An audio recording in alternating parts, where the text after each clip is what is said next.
اعوذ باللہ من الشیطان اللعین الرجیم بسم اللہ الرحمن الرحیم الحمدللہ رب العالمین والصلاة والسلام علی سید الانبیاء والمرسلین وعلی آلہ الطیبین الطاہرین المعصومین ولعنۃ اللہ علی اعدائہم اجمعین اما بعد السلام علیک یا حجت ابن الحسن العسکری السلام علیک یا خلیفۃ الرحمن یا شریک القرآن یا قاطع البرہان السلام علیک یا امام الانس والجان عجل اللہ تعالی فرجک وسہل اللہ تعالی مخرجک وظہورک۔ ناظرین محترم، سب سے پہلے تو میں باعث بقائے کائنات، وارث کائنات، امام زمان علیہ السلام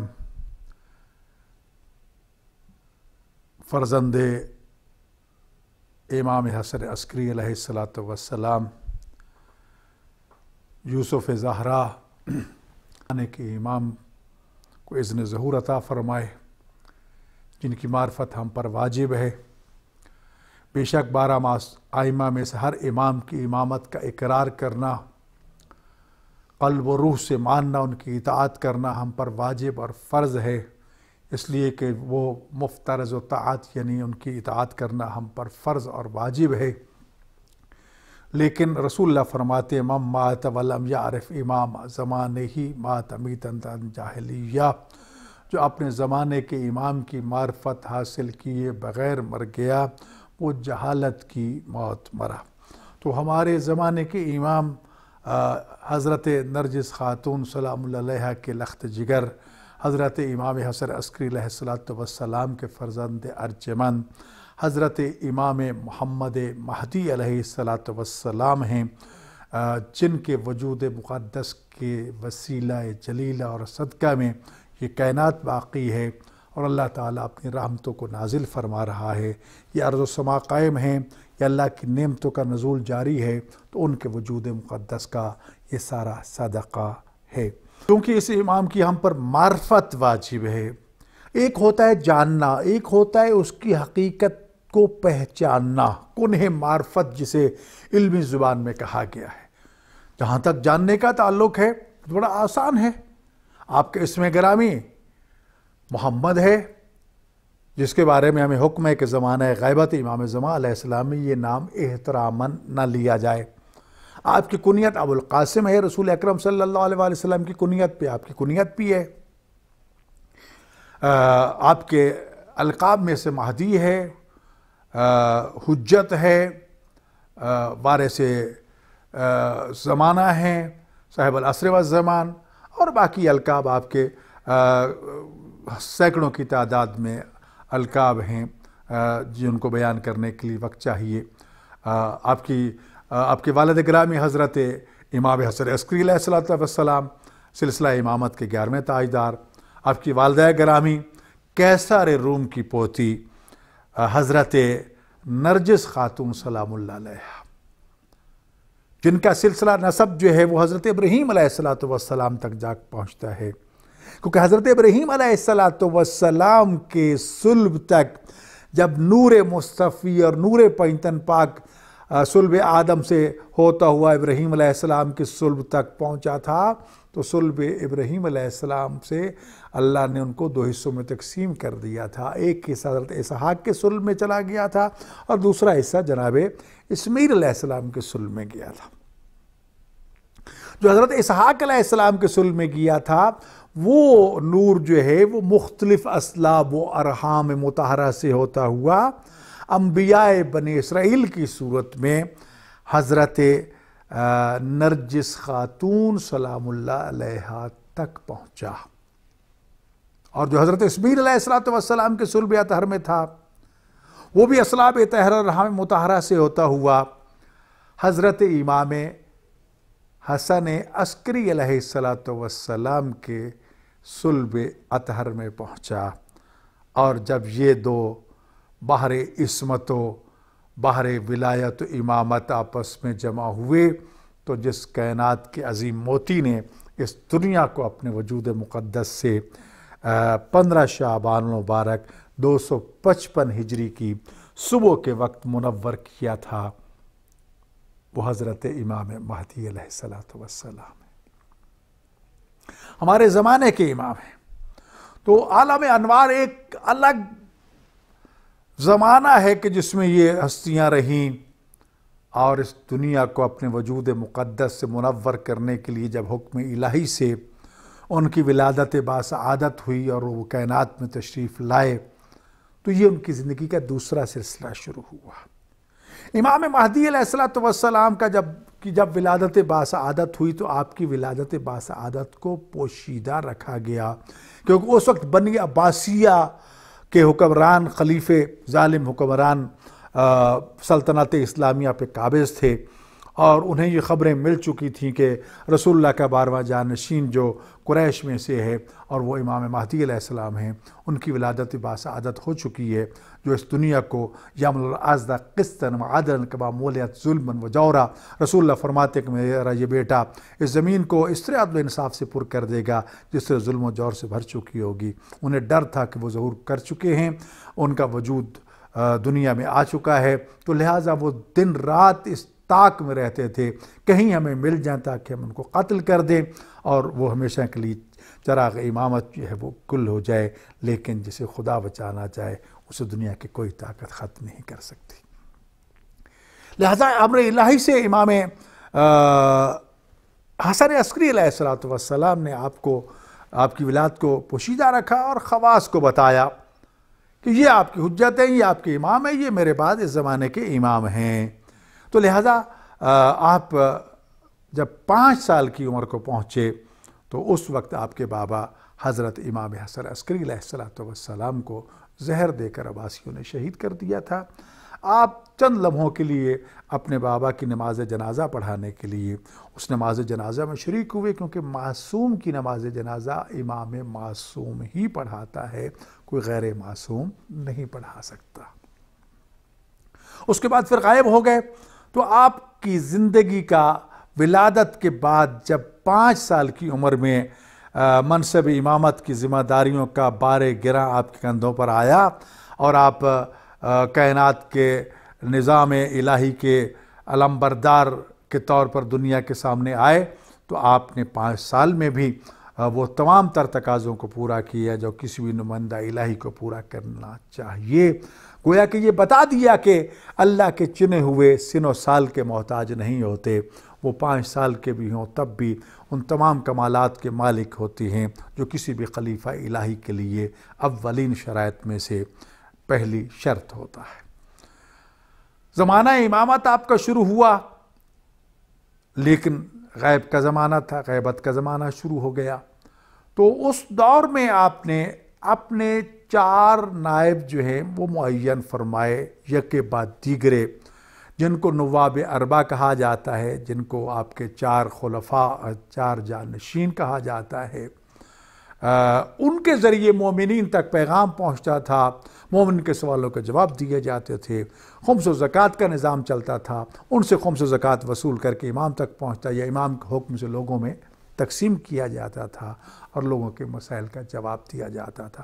بہت سی توقیعات موجود، توقیع یعنی جس خط پر امام زمانہ علیہ السلام کے دستخط ہیں۔ حضرت شیخ مفید علیہ الرحمہ انہی ہستیوں میں سے ہیں کہ جن کے نام امام زمانہ علیہ السلام کے خطوط ہیں۔ یہ شیخ مفید کا لقب ہی خود امام زمانہ علیہ السلام نے ان کو عطا فرمایا۔ راقہ الصدید کہا کہ میرے گوڑے مضبوط پیارے بھائی۔ تو امام زمانہ علیہ السلام نے کسی بھی دور میں اپنے ماننے والوں کو تنہا نہیں چھوڑا۔ وہ زمانے کے وارث ہیں، یہ کائنات ان کے وجود مقدس کے صدقے میں کھڑی ہے، اور جب تک یہ غیبت صغرا کا دور رہا اور نواب اربع جو ہیں وہ امام زمان علیہ السلام کے نائب کے طور پر مومنین کے مسائل کو سنتے، امام تک پہنچاتے، ان کا جواب لیتے، مومنین تک پہنچاتے، اور اس طرح حقوق اور حقوق مالیہ وصول کر کے امام تک پہنچاتے، یہ امام کی اذن سے خرچ کرتے۔ جب دشمن کو اس کی خبر ہوگی تو عباسیوں نے جعلی 2 نمبر قسم کے جانشین بنا کے بٹھا دیے تاکہ لوگ ان کے پاس آئیں گے اور ہمیں پتہ چل جائے گا کہ امام مہدی علیہ السلام کہاں ہیں۔ لوگ دھوکہ کھا جاتے بیچارے، وہاں جاتے شاید امام زمانہ کے نائب ہیں، پکڑے جاتے، گرفتار ہوتے، شہید کر دیے جاتے۔ لہٰذا ان حالات میں امام زمانہ علیہ السلام نے پھر اپنی نیابت عامہ کا اعلان کر دیا تھا کہ اب میں غیبت کبریٰ میں جا رہا ہوں، اللہ تعالیٰ کے حکم سے جب اذن الہی مجھے ہوگا میں ظہور کروں گا۔ اس زمانہ غیبت کبریٰ میں تمہیں لاوارث چھوڑ کے نہیں جا رہا۔ میرے زمانہ غیبت میں ہمارے فقہا، ہمارے علماء، ہماری روایات اور فرامین کے امین اور راوی جو ہیں وہ تمہارے وارث بھی ہیں، وہ تمہارے رہنما بھی ہیں، وہ تمہارے رہبر بھی ہیں۔ فرجعوا الی روات احادیثنا، جو ہماری احادیث کے راوی ہیں، بیان کرنے والے، ان کی طرف رجوع کرنا۔ آپ نے ارشاد فرمایا کہ ان کی اطاعت ہماری اطاعت ہے اور ان کے فرمان کو رد کرنا ہمارے فرمان کو رد کرنا ہے۔ آپ کے حکم کے مطابق ہی اور امام حسن عسکری علیہ السلام کے فرمان کے مطابق بھی وہ فقہا جو کہ سائن النفس سے ہی اپنے آپ کو اللہ کی نافرمانی سے بچاتے ہیں، مطیع لامر مولا، اپنے مالک خالق رسول اللہ اور ائمہ معصومین علیہ السلام کے اوامر کے مطیع اور فرما بردار ہیں، ان کی باقی صفات کے ساتھ وہ ہماری طرف سے آپ پر حاکم ہوں گے، ان کی اطاعت کرنا، ان کی تقلید کرنا، ان کے حکم پر عمل کرنا۔ امام جعفر صادق علیہ السلام اس لیے ارشاد فرمایا تھا العلماء حکام الناس، عالم آپ پر حکمران ہے۔ لذا زمانہ غیبت کبریٰ جاری ہے،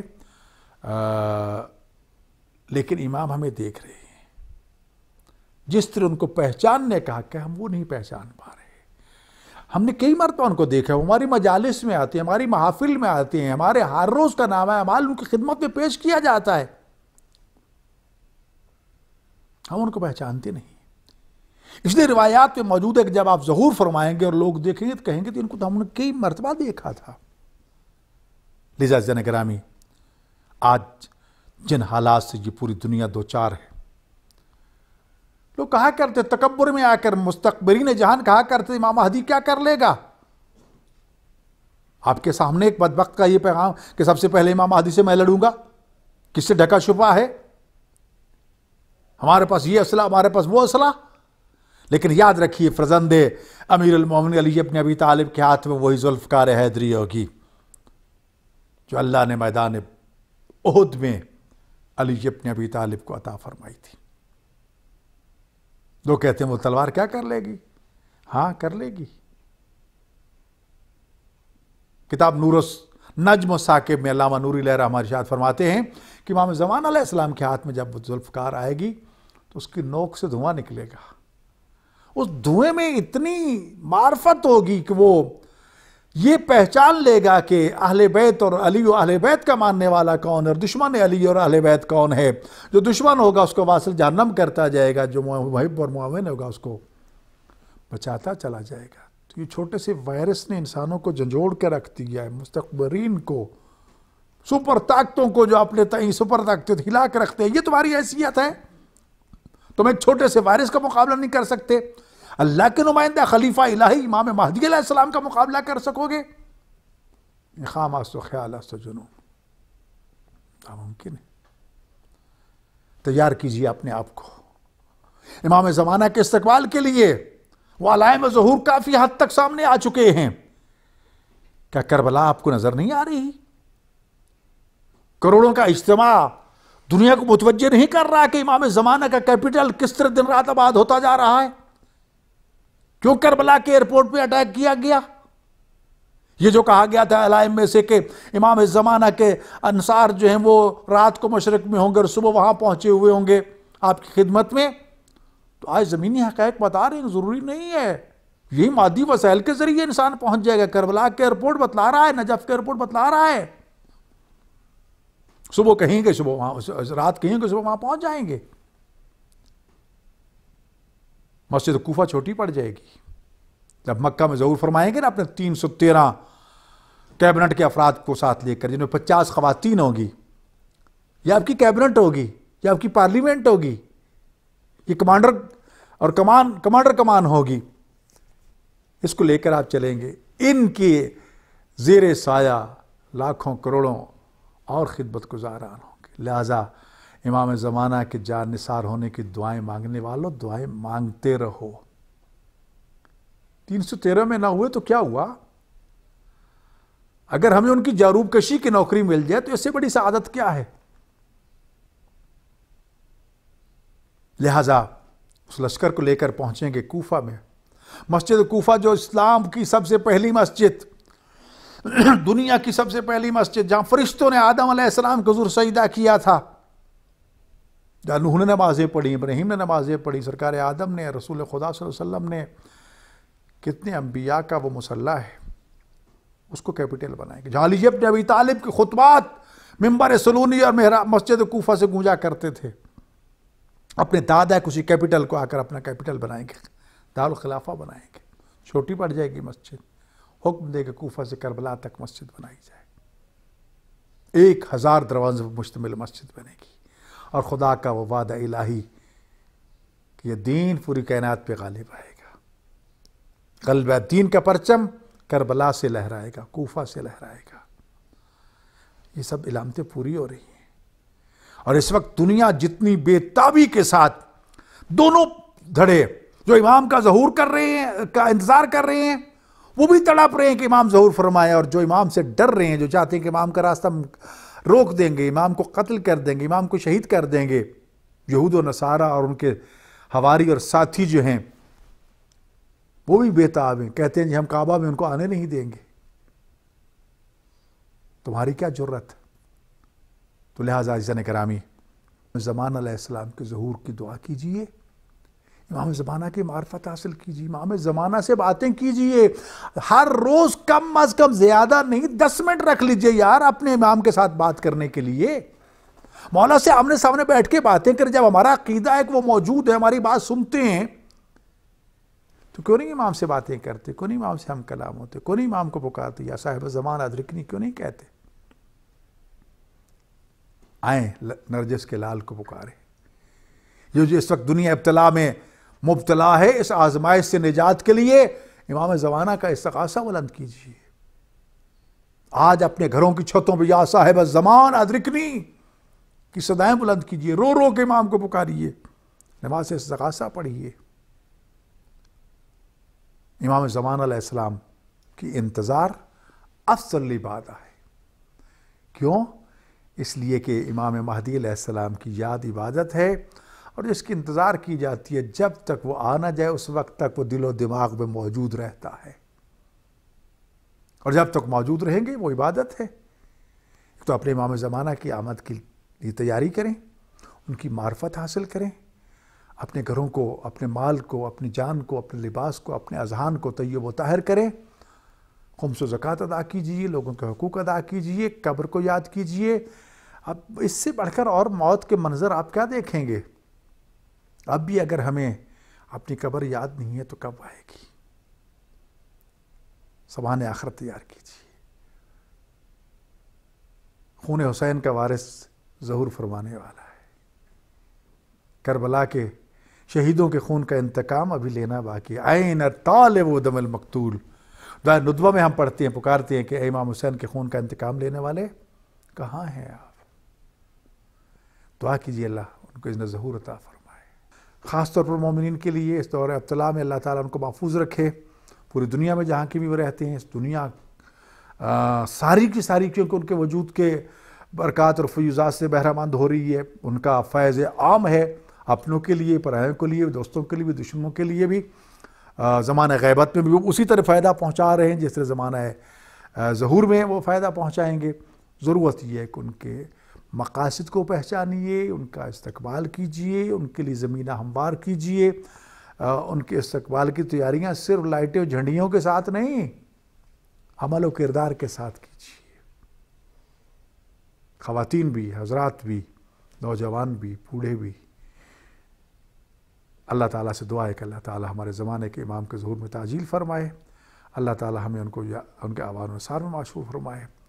اللہ ان کو جلد اذن ظہور عطا فرمائے. میرے مالک کی جو در کعبہ بند ہوا ہے، در رسول بند ہوا ہے، تیرے پیاروں کے روضوں کے دروازے بند ہو گئے، مالک کائنات ہم سب کے لیے دروازے کھول دے. ہمیں حج و زیارت کی توفیق عطا فرما. ہماری خطاؤں کو نہ دیکھ، اپنی ربوبیت کو دیکھ مالک کائنات. تجھے واسطہ حجت ابن الحسن عسکری نرجس کے لال کا واسطہ مالک، ہمارے زمانے کے امام کا واسطہ ہمیں امام زمانہ کی معرفت بھی عطا فرما، ان کی زیارت بھی نصیب فرما، ان کی معیت بھی نصیب فرما۔ اگر ان کا لطف و کرم نہ ہوتا تو ہم کب کے ختم ہو چکے۔